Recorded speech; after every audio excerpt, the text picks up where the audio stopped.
با سلام و درود خدمت تمامی پلیران عزیز سرور بزرگ ایران رول پلی. خیلی خوش اومدید به این ویدیو. امیدوارم حالتون خوب باشه. امروز اومدیم با آموزش تیون کردن ماشین، یعنی ارتقا دادن ماشین و خوشگل کردن ماشین که دو بخش داره. همونجوری که گفتم یکیش ارتقاه که رو سرعت و ترمز و لاستیکش تاثیر داره، یکیش هم روی خوشگل سازی ماشین تاثیر داره که دو تا شاپ هست، فایند بیز 5 و فایند بیز 4. فایند بیز 4 که بغل اسپانه دم گوش، فایند بیز 5 هم داخل لاس ونتوراس یا الوی هست، شهر 2 بازی، بکنم شهر 3 2 نمیدونم.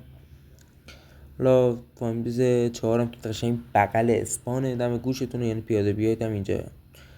حالا من ماشینمو میارم، ماشین من حالا FTT هست. حالا بریم داخل سری توضیحات بدم که چیکارا کنید و اینا. اسلش تیونو میزنیم. 3 تا بخش داریم اینجا: انجین، بریک، نمیدونم لاستیک، حالا فارسی میگم دیگه، موتور و دیسک و لاستیک. موتور رو فول آپگرید کنید. در نظر من رو سرعت خیلی تاثیر داره. مثلا سلطان خامی که 90 تا سرعت بره با انجین فکر کنم 140 تا سرعت میره. و مهمترین قسمت بخشه دیسکش هم حالا چیز جالبیه. حالا این مربوط به لاستیکش میشه. قشنگ این قسمت وسط رو فول میگیریم، قسمت لاستیکش هم فول میگیریم. چیکار میکنه؟ ترمز رو که میگیرید، اگه لاستیک و تیون لاستیک و تیون دیسک همین مثلا ماشینتون فول باشه، ترمز رو میگیری عقب ماشین میچرخه. و کلا هم 2.5 کیک خرج داره ستاش، که اگه بگه سلطان بخرید یه پلیر میفته 3 کیک براتون افتیتیش. اینجوری راحت تره دی ارزون تر. مثلا یه سلطان بخرید 1.200 2.5 هم اینجا میشه 3,700 و حالا هزینه داره. حالا ما بریم پیش جذاب کردن ماشین، رنگ تعویض رنگ و اینا. اونجا میبینمتون. بریم که بگم اونجا چیکار کنیم. خب دوستان، اومدیم پیش این تیون شاپ که فایند بیز 1 هستش و روی خوشگل کردن ماشین تاثیر داره، تعویض رنگ. الان سلطان من قرمزه و همینجوری که میبینید. حالا ما روشنش میکنیم. بریم جلو که تیون رو بزنیم. اسلش تیون. حالا 4 تا گزینه داره، جلوتر بهتون میگم. گزینه اول یعنی بخش اول، گزینه اول تغییر رنگه که من خدایی از سفید خیلی خوشم میاد، برای همین سفید میکنم سلطانمو. کلور 2 یعنی رنگ دوم، ما نمیدونم کجا، فکر کنم برای داخل ماشینی که حالا ما مشکیش میکنیم. و گزینه 4 روی اگزوزاه. گزینه 3 روی ماشین سلطان نمیافته، نمیدونم چی حقیقتا اگزوزه. گزینه 5 هم نمیدونم چی واقعا. گزینه 6 روف، سقف ماشین، حالا نمیدونم به چه درد میخوره، خوشگل سازیه دیگه. گزینه 7 سپر جلوی ماشینه که اشتباهی من اکسید رو زدم، ببخشید. اسلش تیون میزنیم. 7 بودیم دیگه، اکسید اینا.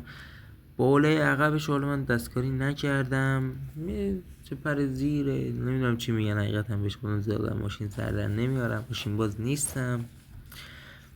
و آره خلاصه بالا گزینه 8 فکر کنم، نمیدونم خیلی پایینه. لاستیکاه گزینه 8 نیست، خیلی پایین تره. لاستیکاه و مشکل سازی لاستیک دیگه. گزینه یکی مونده به آخری پنوماتیکه و آخری نیتروژنه. پنوماتیکش بالا بوقو میزنید ماشین بالا پایین میشه. و حالا یه ویپاش میزنیم که ست شه قشنگ. الان همه چیه ماشین ثبت شد. الان اگه بوقو بزنن ماشین بالا پایین میکنه. من نکردم این کارو، نشم که هستیم همیشه. و حالا دیگه همین کارو دیگه. حالا این ویدیو هم که اینجا تموم میشه. امیدوارم از این ویدیو خوشتون اومده باشه. هوای همدیگه رو تو سرور داشته باشید، مراقب باشید که مشکلی براتون پیش نیاد. این دور زمانه یه سری تورات زیاد شدن که از بدونم واقعا چرا از مردم، مال مردم میخورن، دزدی میکنن. سعی کنید با واسطه های معروف فرید، مثل واسطه کوین بلک، اتی مدیسون، ابی کیدو، امین بریو. اینا همه چیزای واسطه گرای چیزی هستن، معروفی هستن. من اینو توضیح ندادم حقیقتا. اینو که ما تیونو میزنیم، پاک کردن تیون داره، خرید نئون داره، حذف نئون داره. خرید نئون حالا چند تا رنگ میاره اینجا که من واقعا با صورتیش خیلی حال میکنم. حالا قرمز داره، آبی داره، سبز، زرد، صورتی، سفید.